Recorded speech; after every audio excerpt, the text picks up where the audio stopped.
jacked up review show. It's a jacked up review show. Jacked up review show. It's the jacked up review show.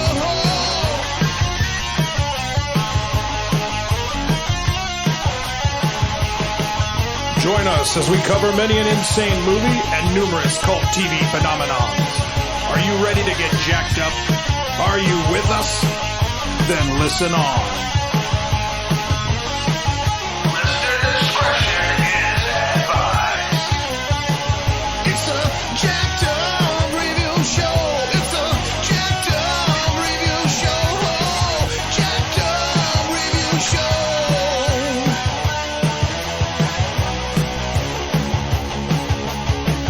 It's a jacked up review show. It's a jacked up review show.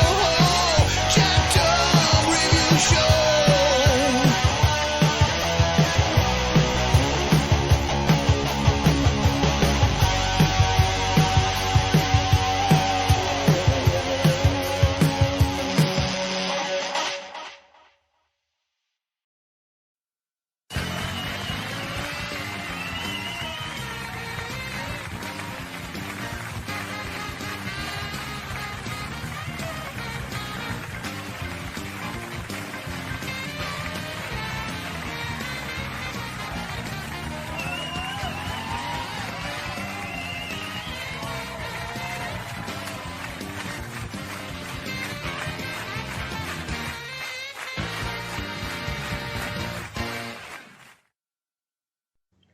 Once a year, we do an annual video-on-demand show where we just make fun.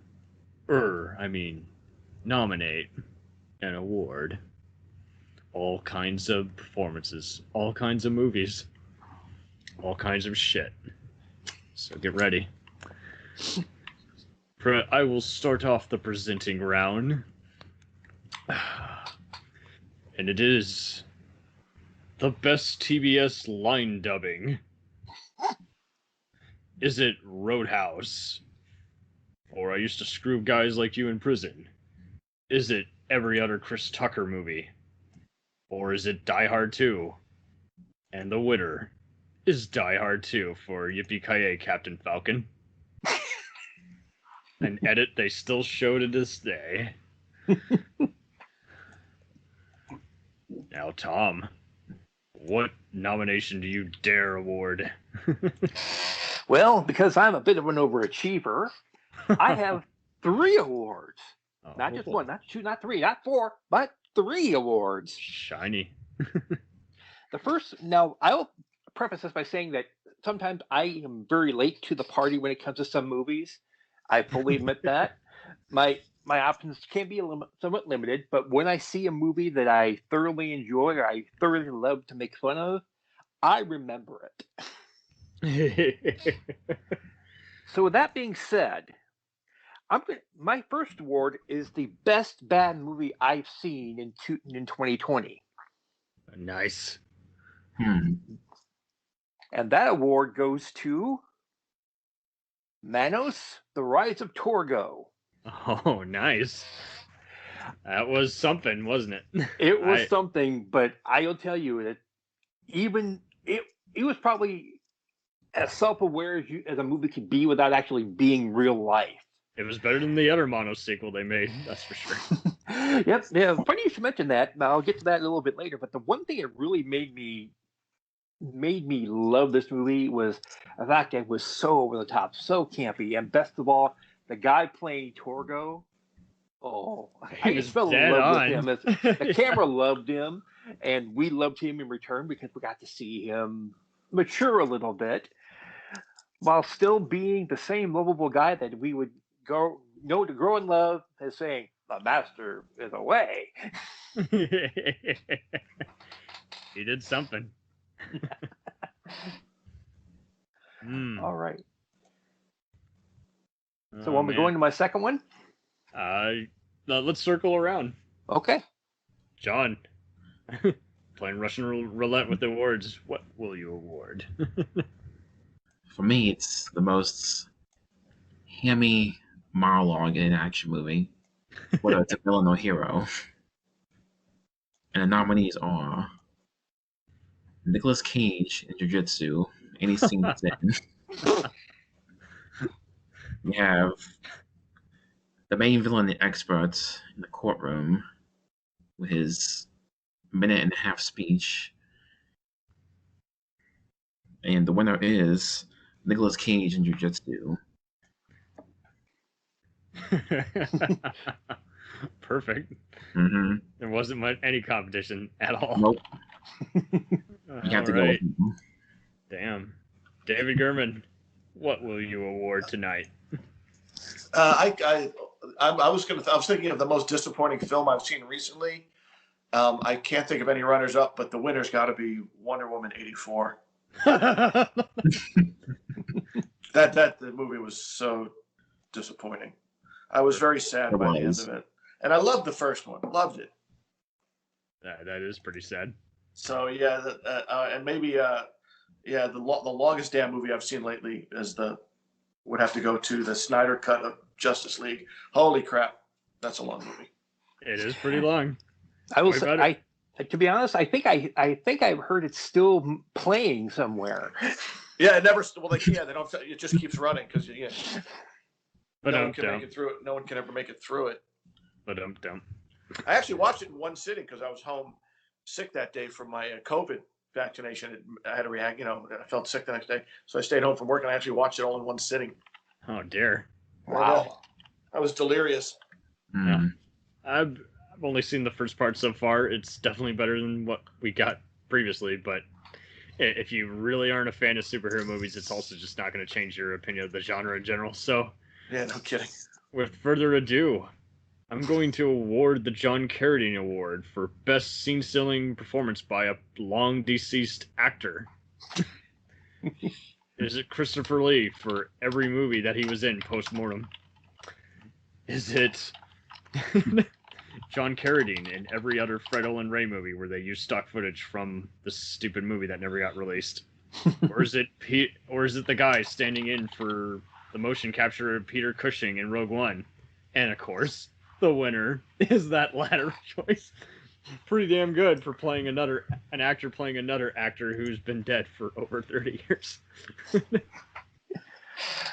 I was surprised you didn't mention John Carradine's melodic singing voice. Oh, and Night Train to Mundo Fine, right? Sing it. My turn for Mundo Fine. Oh God, I love it. I have to go back to that deep hurting, but I will definitely I promise we will be doing an episode on the Carradine. Yeah, say that Night Train to Mundo Fine, that's the best thing I've heard since the Crash Test Dummies. Yeah. Okay. Perfect. He and Joe Estevez, awesome. Awesome. The best of their entire family. Alrighty. So, Tom, I'm going to ask you to award also the Tubular Boobular Joy Award for Most Distracting Cleavage in a Film. Most distracting boob in a film. Tubular Boobular Joy for those Misties out there. I don't know, but the biggest boob I've seen in a movie lately has to be Nicolas Cage. Oh, dear. I think he's working. He's got to be working with the Roger Corman style. That's how he shows up in every movie. He's becoming Michael Caine. He really is. I think he's operating under the "I need to pay my bills" acting style. I'm surprised he's exactly what it is. He just doesn't turn down a script. How is he not a Scientologist? He just has that whole style of I'm not who I claim to be. I think he freaks out Tom Cruise, and that's why he's not a Scientologist. Should have been in Battlefield Earth. Oh God. You know, every year, Hollywood tries to outdo themselves by bringing us larger and more superfluous explosions than we've ever seen before. So this year, we've decided to recognize some of the most unnecessary and outlandish explosions in cinematic history. The nominees for Most Gratuitous Explosion are Spectre, the Moroccan lair explosion.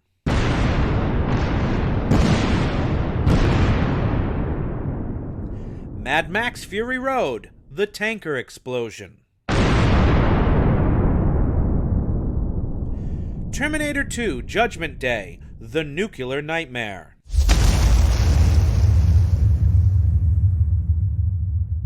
Little Women, Joe March's revenge.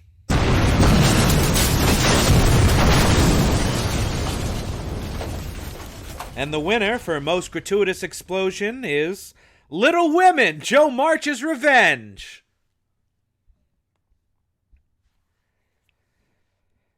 Every year, talented filmmakers strive to bring realistic and memorable kaiju to life for us on the big screen. And what would a giant monster be without a giant roar? So this year's nominees for Best Voiceover Roar in a Kaiju Film are Daniel Day-Lewis for King Kong,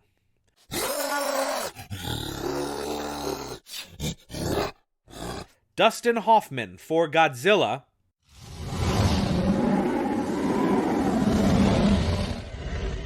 Sir Anthony Hopkins for Rodan,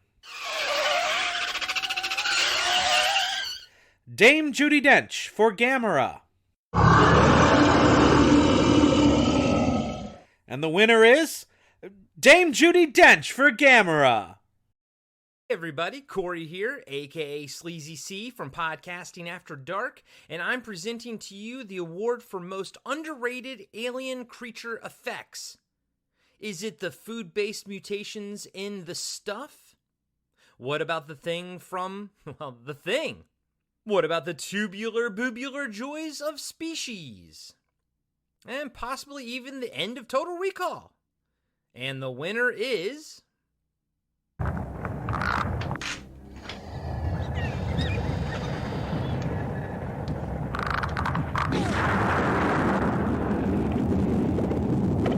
Coming soon for you, The Stuff, from New World Pictures. Hello, this is Michael Caine, star of such movies as Get Cutter and Jaws for the Revenge. And I'm here to present the award for Worst Movie to have the best soundtrack. The nominees are as follows. Sgt. Pepper's Lonely Hearts Club Band from 1976, featuring the talents of Peter Frampton and the Bee Gees. Maximum Overdrive from 1986, featuring AC/DC and songs by Roger Miller and Wagner. Next up, not one single movie, but several between the years of 1993 and 1996. As follows. Last Action Hero, Judgment Night, The Crow, Tank Girl, Dead Presidents, Johnny Mnemonic, Hackers, and the sequel to The Crow, City of Angels. Truly a shitty time to be alive when watching movies that sucked ass but had great soundtracks. And finally, Tron Legacy from 2010, featuring the now defunct Daft Punk. And the winner is the years 1993 to 1996. Thank you, Drive Through. This has been Michael Caine, bidding you adieu. Presenting the Martin Sheen Award for Best Actor to be a Real President is Daeron of the Psychosemantic Podcast.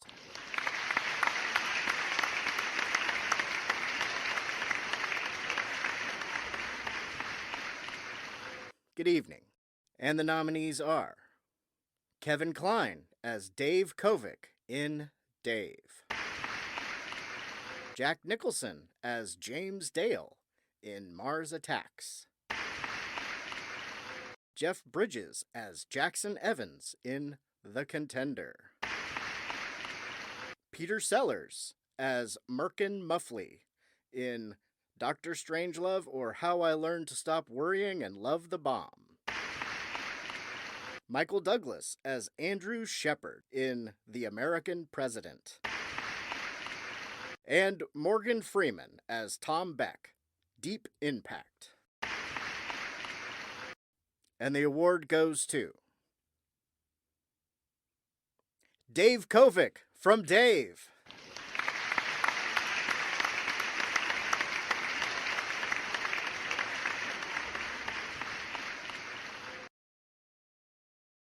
Hi, how's it going? This is Johnny from the Attack of the B-Movie podcast. I am here to present the Lucy Liu Award for Cutest Asian Actress. And now, without further ado, here are the 5 finalists. Number 5, Awkwafina, half Korean, half Chinese rapper, comedian, TV host, and actress. This woman does it all. She's most famous for her roles in Ocean's 8 and Crazy Rich Asians. Number 4, Lana Condor, Vietnamese-American actress, started off on the big screen playing Jubilee, one of my favorite characters in X-Men Apocalypse. She also starred in Patriots Day, but she really hit it big when she went to Netflix and starred in the series To All the Boys I've Loved Before and its second season as well. She's more of an up-and-comer, so stay tuned for her in the future. Number 3, Juju Chan. Juju Chan is a Chinese-American actress from Hong Kong. This fierce, beautiful, and legitly talented fighting dynamo, I guess? I don't even know what to call her. She's so fantastic. Is mostly known for playing in Netflix's Wu Assassins, but she also played Bruce Lee's sister, and she's represented Hong Kong internationally in tournaments, and I believe finished with bronze medals. This woman is legit and fantastic on film. Number 2, Brenda Song. This Asian American actress has had multiple voiceover roles in many hit Disney shows.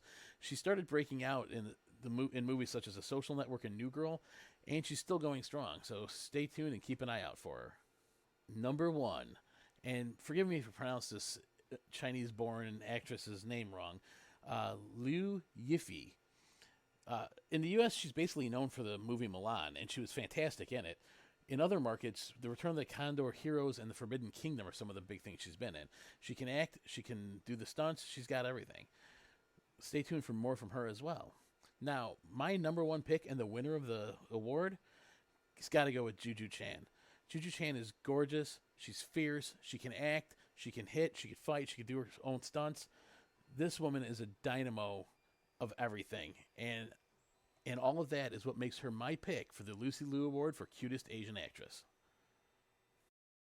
Joining me now is Jeramiah Pierce. I promise we won't do a hoedown, but what we will do is present more outrageous awards. And I will once again present one giant-ass award, and that is to the ultimate star of Sci-Fi Channel original movies. Is it Corn Namek? Is it Eric Roberts? Is it Dean Cain? Or is it every other Star Trek or Stargate actor? And the winner has got to be Dean Cain for Dragon Fighter alone. You go, mister. You go. My turn? Yes, sir. It's your turn. This is a hard one. How about I give you the best, a movie I almost gouged my eyes out for award? Huh. It can be of any period. It doesn't have to be this. Period, I mean, come on, The Room. Oh, perfect. I mean, Tommy Wiseau's ass, that'll do it. That's kind of a cop-out, but, I mean, come on. It is amazing how many people, every once in a while, you will get at least an internet troll who will go around telling people, how dare you criticize this movie? It's amazing. Yeah, but I mean, they're cult followers. I mean, it's only like, you know, most people don't like that movie. If you I show it to know. They're acting, but then they'll even go deeper, trying and act like everybody in this movie acts like a real person would. I'm like, no, stop. I get that if you like it, but don't try and tell me that. transaction was buying the flowers. You can't tell me that that's how normal people act. If I have breast cancer, I'm gonna bring it up every dinner conversation instead of never talk about it again. It wasn't even bad acting on purpose. Like, just the whole aspect of it was bad. It's pretty hard to act when you got someone else who's keen on everyone acting abnormally, samurai cop style. Speaking of which, I'm going to give the Samurai Cop Award for most abnormal fantasy world? Is it Jupiter ascending? Is it Valerian? Or is it Flash Gordon? And it is tied between all three of these movies for embracing the implausible and claiming it could happen. You go, movies. You go. So I'll let you award at least one more award, and I guess we'll call it a day. I said worst rom-com. Oh, dear. Oh, man. Who will you dare award it to? Pretty much any movie by all right. Oh, perfect. There you go. Sorry, McConaughey, before you were making a comeback in lawyer movies, you were doing this crazy. Made No, Kate I'm Hudson not. plenty of money. Oh no, I got another one. Best bromance. That's because I have Mountain? That would be that's a good one. Brokeback Mountain. Just in time, Rip. Larry Marcher, you made the best bareback bromance known to mankind. I was thinking Son of a Woman. Oh, perfect. Yeah. And Chris O'Donnell.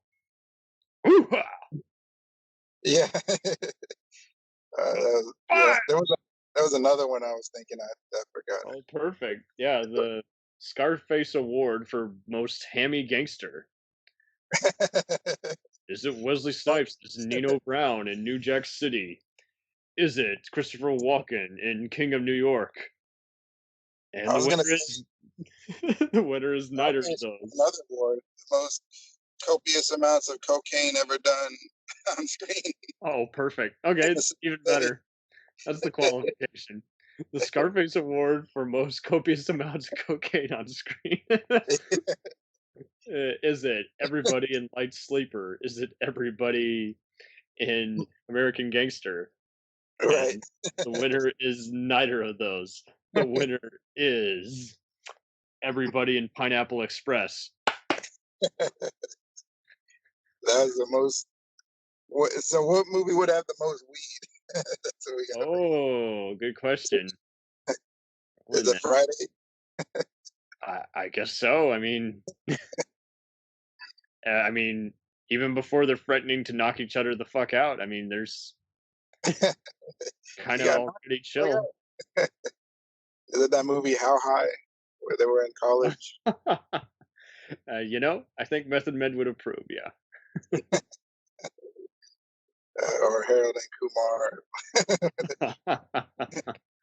But there wasn't really. I mean, they smoked a lot of it, but there really wasn't a lot on screen.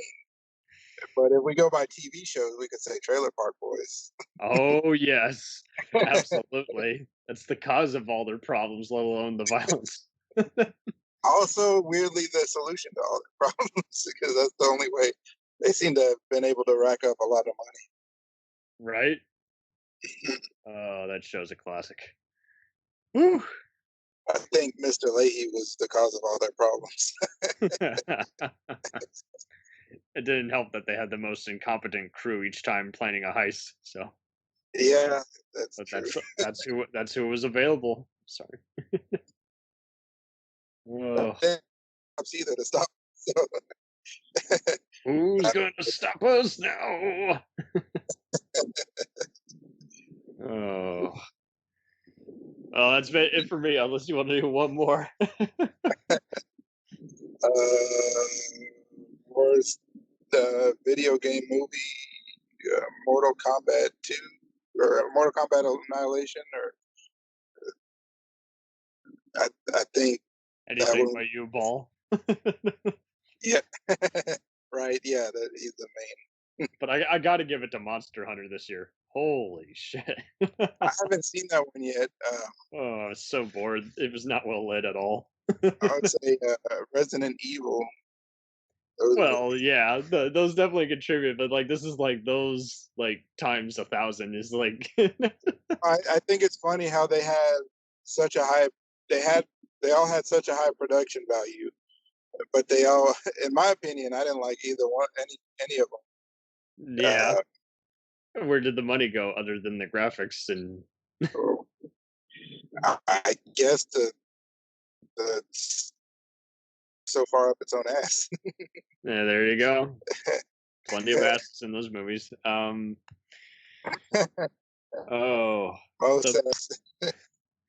I'm going to give award the most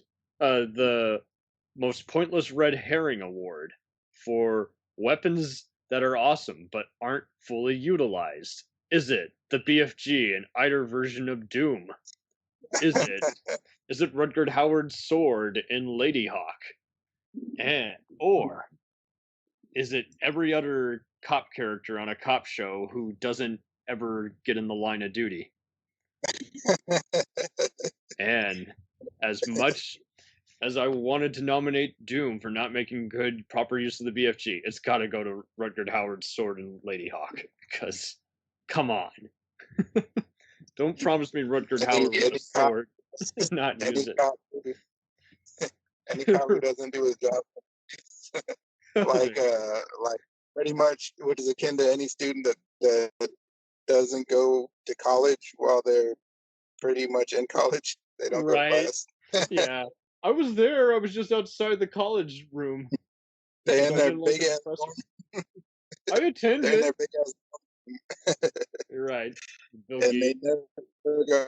They always hang out in their dorm. The Steve Jobs excuse. Perfect. Yeah. And many learned from this. That's how rich kids go to college. You know, if anybody actually Zuckerberg,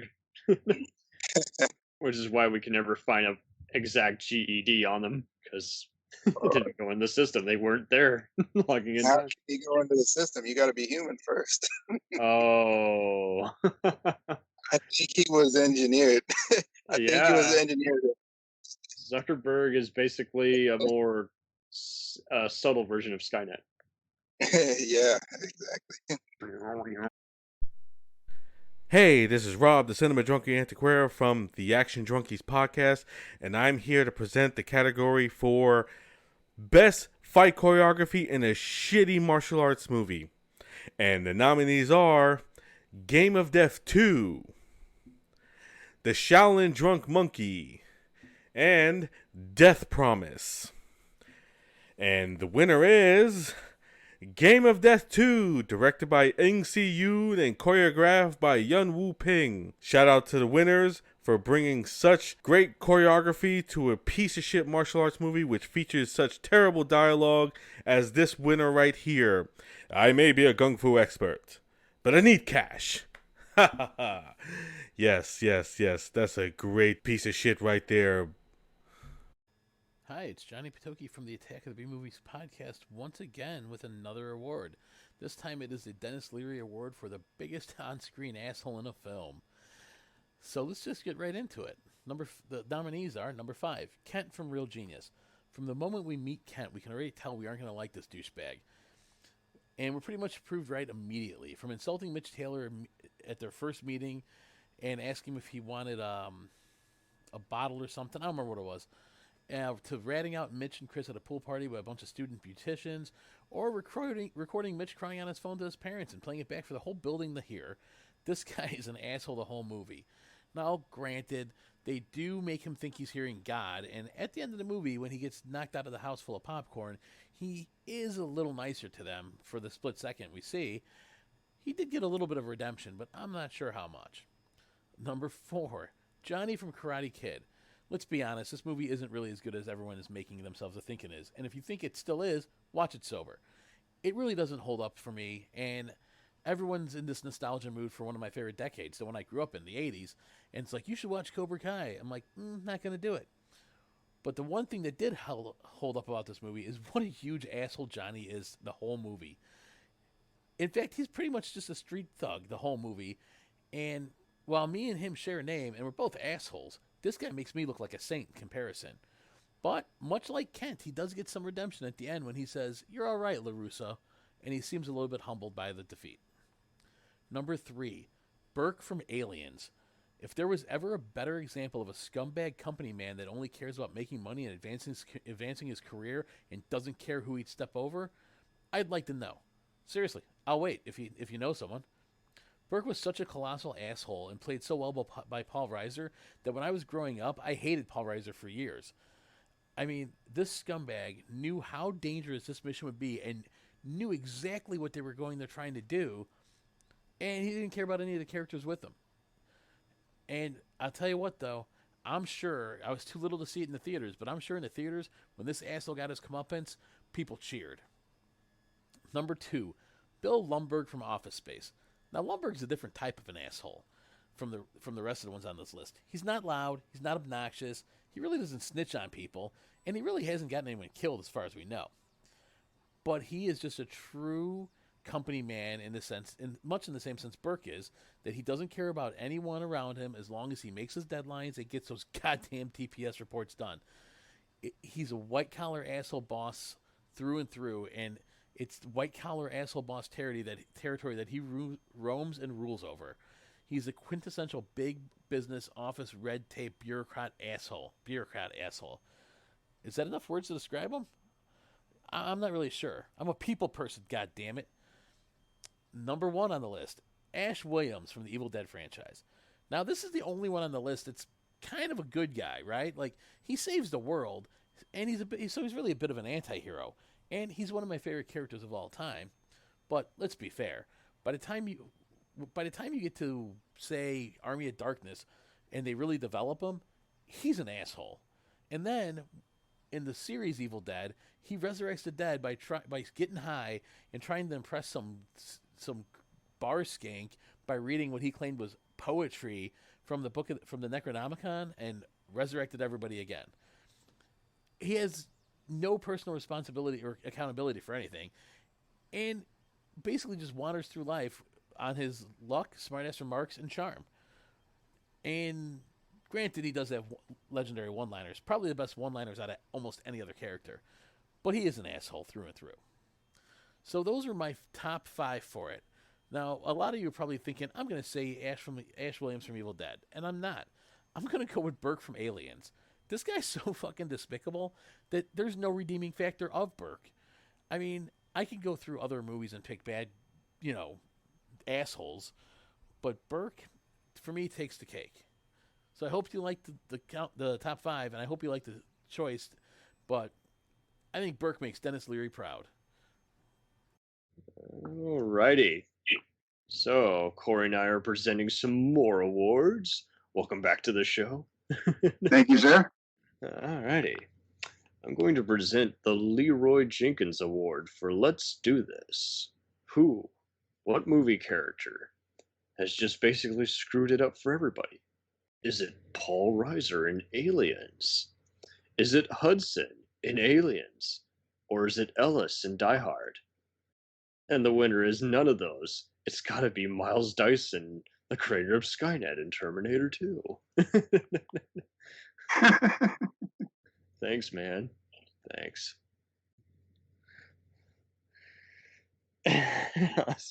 So I'll pass the baton to you. What's a hysterical award you could present? Okay, let's see here. Best reason to begin a crystal meth addiction goes to Invasion of the Body Snatchers. Oh, perfect. Yeah. Not the stuff, mind you. Not any other version of Invasion of the Body Snatchers. One of these movies that's about an invasion and it's got snatchers. Yeah. Perfect. Yeah. I can totally see that being a parallel for crystal meth or getting Well, people yeah, because if addicted. you fall asleep, they got you. You become part of the collective. So, Oh, man. That's deeper than it probably ever intended to be. Line, please. The best spell-blinding, awkward edits in a movie. Is it the mother taking a moment to react to her son being killed in Boys in the Hood? Is it every other Star Trek episode, let alone movie, where they don't seem to know what the science is that they're addressing, and they're just waiting for the director to tell them to just look shocked and surprised. Or is it every other Giallo film? And the answer is none of those. It's gotta be probably the last movie I saw Henry Cavill in, and that'd be the Ultimate Justice League cut. Great movie, but he looks like he doesn't know what to say, so he just is going to go back to stomping back into that coffin. So that's okay. I haven't seen that yet. I saw the Justice League in the theater, but I haven't seen the ultimate cut that everybody's talking about. I was surprised how kind they were to it, and I thought it was a lot of fun. Not perfect. There's still some stilted dialogue, but it's a lot of fun. Right on. It's actually really amazing how every time it never fails. The studio will say, "Just cut that out. People don't want character development." I'm like, yes, they do. Otherwise, they have no connection to the spectacle. Right. Most director's cuts that I've seen, I enjoyed more than the original theatrical release. So. Yeah. Unless it's even riff tracks, I can't even find myself watching the original cut of Lord of the Rings. Just the extended just adds so much to that world. Yeah, I can't imagine. I mean, Lord of the Rings is long just in and of itself, so an extended cut would definitely be 12 years long. Yeah, 12 years long. Hi, it's Johnny from the Attack of the B Movies podcast once again. This time I'm not here to really give out an award or anything, but this time I'm here to give a little rundown of one of my favorite action stars, Jackie Chan. Now, I think Jackie Chan kind of gets overlooked because he's doing so many outrageous things, and he's kind of, a lot of his movies are more comedic, but he actually is a pretty solid actor, and he's had some serious roles. Now, for me, though, what really drew me to him was when I first saw him in Cannonball Run, which may have been his first American movie. The stunts he pulled during his fight scenes were fantastic. It was like nothing I'd ever seen before. Then after that, he was in Cannonball Run 2. Again, fantastic fight scenes, but there was a bit of comedy in both of them, which I thought was really interesting. And then I didn't really think about it much because he wasn't really a big hit here, so you didn't see much of his stuff till later on. And then I want to say the first thing I saw was Jackie Chan's Rumble in the Bronx. And then I watched that, and I was amazed at the stunts and the stunt coordination and choreography, and how much fun he had. He looked like he had doing it. And then it dawned on me, this is the same guy when I was a kid. I watched in Cannonball Run. It was like, this guy's fantastic. And I'll tell you what, from, Police Story, which is a much more serious role for him, to Rumble in the Bronx, Who Am I, or Twin Dragons, First Strike. I mean, he's Shanghai Noon. He's just played so many different roles that I think are memorable and just fun to watch. And that's what I love about his movies is, yeah, he makes more serious ones. So you could say stuff like Police Story is more serious, but you could watch him for the more serious movies, or you could watch him for the comedic ones. One of the ones I love watching is Operation Condor. I think that movie's fantastic. They're looking for like Nazi gold in the desert. It's great. But then, like I said, Police Story 1 and 2, fantastic movies, completely different tone. I think he's one of the most versatile action stars when it comes to acting and the action part of it. And I love watching the bloopers he has at the end of most of his movies.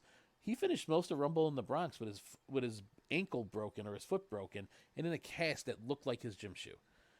Not many action stars can do that. He did it for years, and I think he still does almost all his own stunts, and he's well into his 60s at this point. So anyways, that's my quick take on Jackie Chan. I love watching Jackie Chan movies, and if there was ever an actor that I'd want to have all his movies, it'd be him. The problem is there's like 200 of them, so it'd be a little hard to get. Oh, sorry, 142. But like I said, that's my take on Jackie Chan. If you've never watched a Jackie Chan movie, start with Rumble in the Bronx, and then move on to something more serious like Police Story. Hit up Operation Condor, First Strike. First Strike had some fantastic scenes. Who Am I was a fantastic one. Those would be my starting points if you've never seen Jackie Chan. So I hope you learned a little bit, I hope you check out Jackie, and thanks for listening.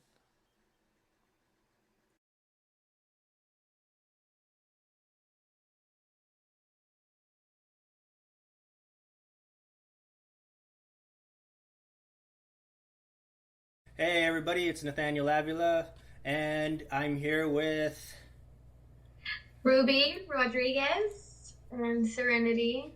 And we're here representing Wacky Talkies, the podcast, the entertainment podcast. And today we're going to be talking about our nominations and award winnings. So what do you got to say, Ruby? So I'm going to present the award for the category movies that you need to look up the explanation to. So it isn't often that a movie storyline and twist keep you guessing until the very end. Thankfully, the explanation is at the click of a mouse now. So shout out to all the YouTubers out here doing the Lord's work with all these explanations. So the nominees for this category are I'm Thinking of Ending Things, Vivarium, Tenant, and The Lighthouse. Did you include Midsummer? We're going to add in there Okay. as an honorary nominee. Okay. And the winner is, drumroll, Boo. I'm Thinking of Ending Things. Congratulations. Where's your trophy? Because that movie was all over the place. Here's your trophy. Good job, Charlie Kaufman. You did it. Yeah, good job. You did it. You did it. All right, so my nominees are most shameless product placement. And so the nominees include Mercedes in the Snyder Cut. Lol. Because Mercedes is the official car of the Justice League. Batman drove it. Wonder Woman drove it. The Flash doesn't drive anything because he's like fast. I'm sure it was. The Flash doesn't need it. The Flash doesn't need it. Yeah. So the Mercedes in the Snyder Cut, and the winner is Mr. Pibb for the Suicide Squad trailer. John Cena just chugging up that Mr. Pibb. So that's how they were able to afford James Gunn. Wait, I didn't hear the other nominees. You only said one. Yeah, that's the only one. Oh, okay. It was only those two. Oh, Mr. Pibb, good job. It makes me want to drink you less. It makes me want to reach for a cold, hard Dr. Pepper. Okay. Now we have. I am going to be presenting the nominees for Hollywood Heartthrob. The title Hollywood Heartthrob has been given to many prominent actors in the past, like Ryan Gosling, Adam Driver, Robert Pattinson, Leonardo DiCaprio, etc. George Clooney is another one. And the nominees for Hollywood Heartthrob is Finn Wolfhard, Finn Wolfhard, and Finn Wolfhard. So who won? And the winner is Finn Wolfhard. Shocker! Oh my god! Congratulations, Finn Wolfhard. Wolfhard. Yep, good job, Wolfhard. You get a trophy. You get this dragon egg. Congratulations. Yeah, he would love that. Yep, with you and your millions of dollars and your Stranger Things money and your It money, I'm sure you would love a dragon egg. And your Ghostbusters money. And your Ghostbusters money that hasn't come out yet. That feels like it hasn't been out yet for forever. What was that, Ruby? I was like, yeah, for sure. And then we gotta wait forever for Stranger Things 4. Yeah, like Ghostbusters Afterlife. I think I'll have to see that when I get to the afterlife. Am I right? Oh, so funny. Thank you. That's our nominees. Now, nominees and winners, everybody. Congratulations, all. Congratulations to everyone who was nominated and all the winners. Good job. You should be very proud to have been in our mentions. Yeah. I'm sure they would be very, very hyped. They're going to be calling their agent and be like, yo, we won this award that I don't know the name of. That was totally made up. I've been Nathaniel Avila. I've been Ruby Rodriguez. I've been Serenity Robledo. And thank you for coming to our award show. Yeah, our award segment. Thank you. Sign it off. So how about I state these options and you decide which one actually gets it. So, most amount of poon on the small screen. Is it American Gods for being swallowed inside a woman's vagina? Is it Game of Thrones for having ass every other minute? Is it Salma Hayek in everything? Is it...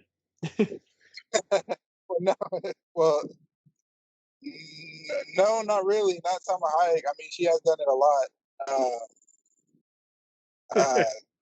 There's that show Spartacus, but they probably did as much as Game of Thrones, but not quite as the popularity. Oh yeah.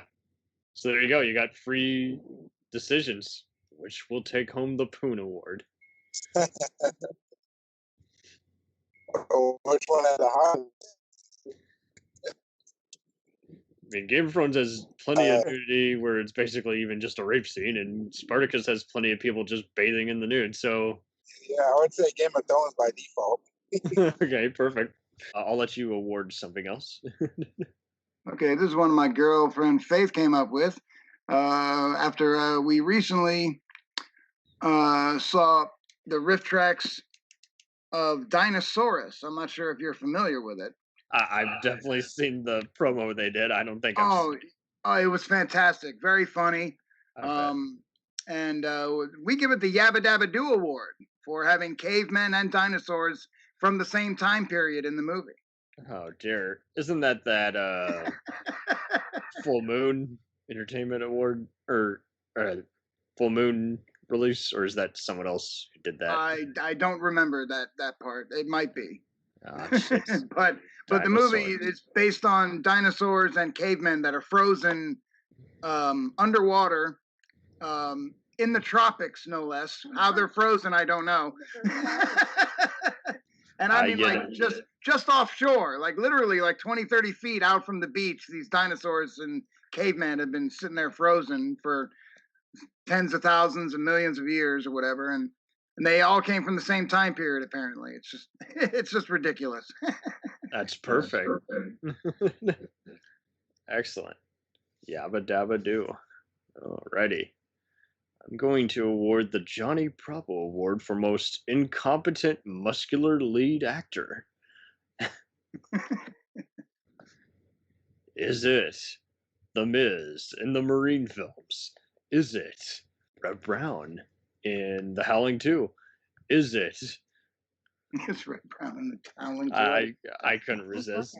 I didn't know that. I would have watched that. Couldn't resist. Hey, is it Casper Van Dien in Starship Troopers Free? And the award goes to none of those. It's gotta be Alex Nevsky. That's right.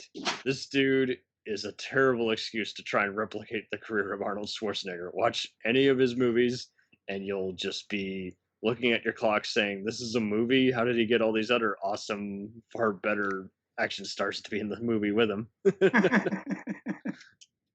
Showdown Manila, Moscow Heat, man, you're just gonna be dying for air. There's amusement, and then there's just really bad jokes that you wish the person would just leave the dinner table and go home already. Oh. Well, that's all, folks. I think that's all I got. Well, let's see. We got another one my girl came up with that basically speaks to people that have been in really successful films and then wind up, like you said, just showing up in these totally obscure, barely cult status films. Right. And Barely these are pretty big actors, big name actors that were once revered, and then all of a sudden they're in these weird films. She calls it the "I was in successful musicals, now I'm acting opposite ambulatory plants" award. Oh, Goes to Howard Keel from Day of the Triffids. Yeah, no Technicolor musical for him here. It's And then I got another one here. Hitchcock Rolling Over in His Grave Award definitely goes to James Nguyen for Birdemic Shock and Terror. Oh man, yeah. That movie was hysterical, dude. I'm not sure. I think it was supposed to be a comedy because the quote unquote special effects alone were cracking us up. We couldn't even hear Mike, Kevin, and Bill. It was hysterical, just laughing at those special effects, quote unquote. Yeah, I think I even still have the live versions with me somewhere. But yeah, it was the first Rift Tracks event I went to, and it was also just like you say, it's like you can just call it whatever it is. It doesn't work in any way, shape, or form, but it is pretty funny. Oh, it's hysterical. It's just what I could do better on my laptop than what he did in that movie for $10,000. It's unreal. The 10,000 just go to catering alone. I would imagine, yeah. And I mean, and then I gave another award, the sequel no one saw or even knew about, to Birdemic 2. Oh yeah, and man, was it painful. There was a great, I don't know if it's still on YouTube. There was a YouTube video where these three guys were like in Discord or something, and they were recording their own riff, and you could see their reaction in the corner of the screen while the movie played. And it was just so funny. At one moment, they were just like, why did we see the close-up of the nudity after they're dead? That's disturbing. And yeah, it was pretty painful. It's like the male lead is walking more awkwardly. The main gal is shooting even more of the CGI birds. It's like, good God. Way to embrace. I'm surprised it isn't at number 5,000, given what Sharknado levels it embraced. Those are other movies. Those are another set of movies that are just hysterical by themselves. Right. Even without the commentary. It's so ridiculous. I mean, to get everybody, including Mark Cuban, as a general, that's something. Oh, man. Alrighty. John, you are up. What will you be awarding next? Wow. I do this because here we go. The most misleading movie trailer of all time. Here we go. And the nominees are Prom Mary is Killing Gunther with Schwarzenegger, who's only in it for 15 minutes. Spoiler. Trust me, you need it. You don't want to suffer through it. And the winner is Killing Gunther. Because there are no other nominations. Nope. I had to. Well, there are some, but not with that one. How original. Nothing was going to beat it. Perfect. Alrighty. David Gherman, you've watched plenty of stuff with your daughter, so I'm going to give you That Darn Cat Award for the best pet comedy of recent memory. Best pet comedy of recent memory. It can be animated or live action. It doesn't matter.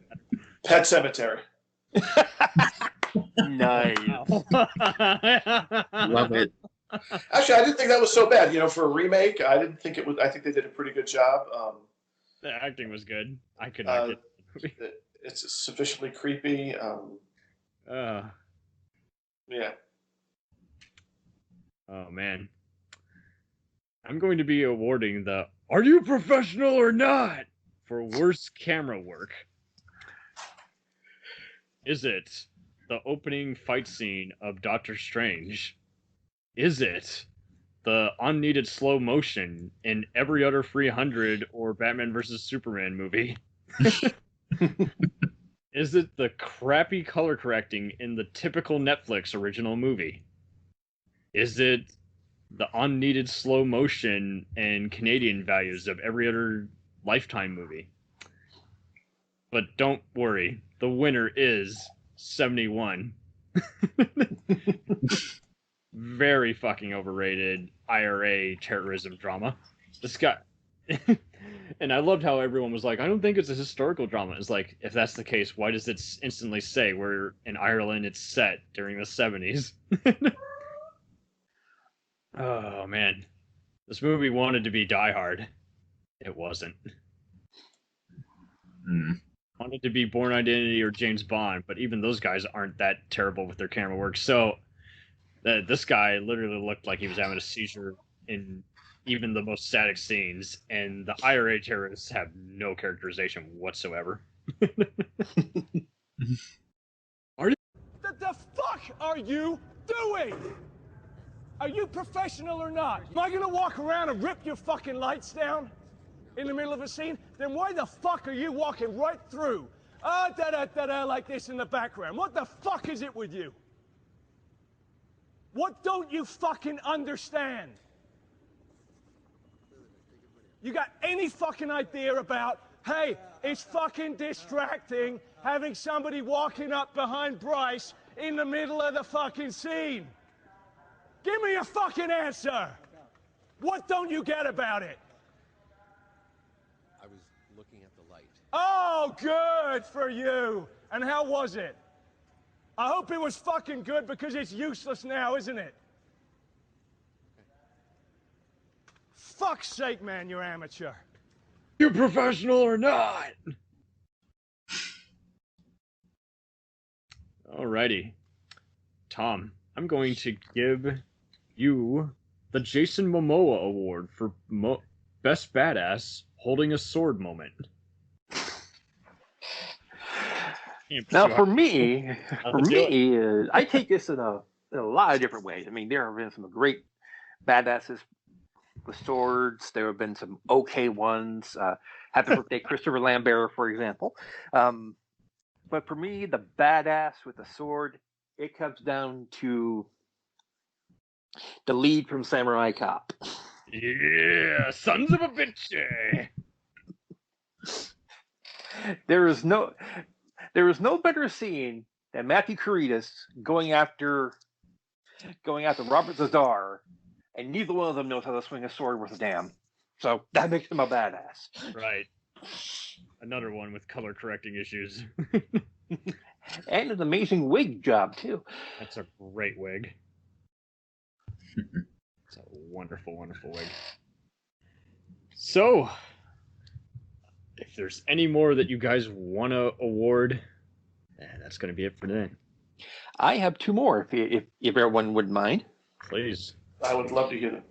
Let's go right ahead. Alrighty. I already did the best bad movie I saw in 2020. Now I have to do the worst bad movie I saw in 2020. And it again comes from the Manos franchise. Manos Returns. Oh, no. I don't know what happened. I think whether J.J. Abrams was involved in the plot, but I started seeing the same kind of storyline playing out in the sequel that I saw in the original. I didn't think the original was that great to begin with. So watching it repeat itself, it's like, I think we have to call it there have to be some sort of term for it, the Abrams thing of a film, where you just basically take what's already been out there, put a couple more twists on it without really doing much, and then releasing as though it was an original movie. And third, but not least, because we're gradually getting to the end of International Women's Month, I have a Cinematic Female Empowerment Award to give out. This is one that I never expected I'd ever see. I never expected it to be as offbeat, but yet still cracking up fun as it was. And it's a film called Final Girl. Oh, I loved it. Yeah, that was a great movie. Which one? Yes.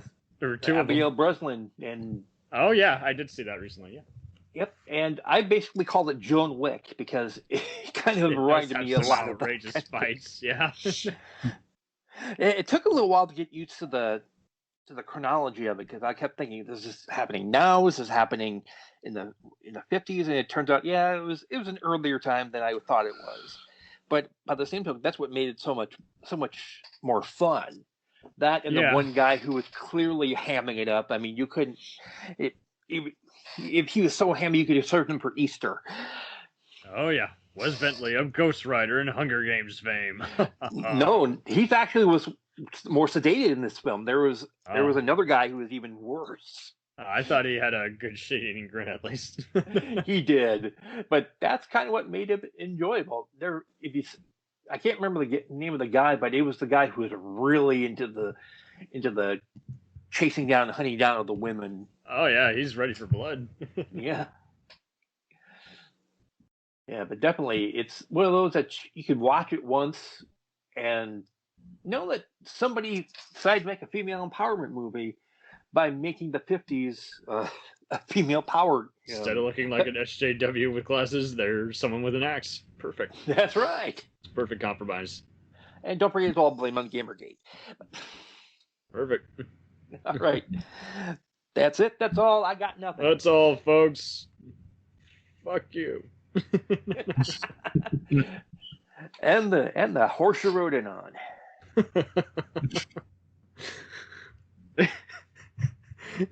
Alrighty, perfect.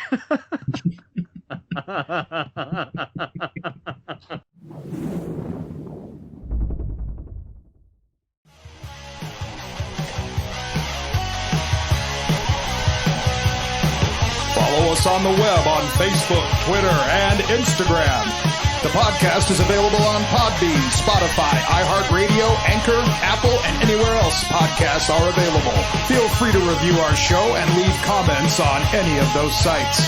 Thanks a million for listening. It's a jacked up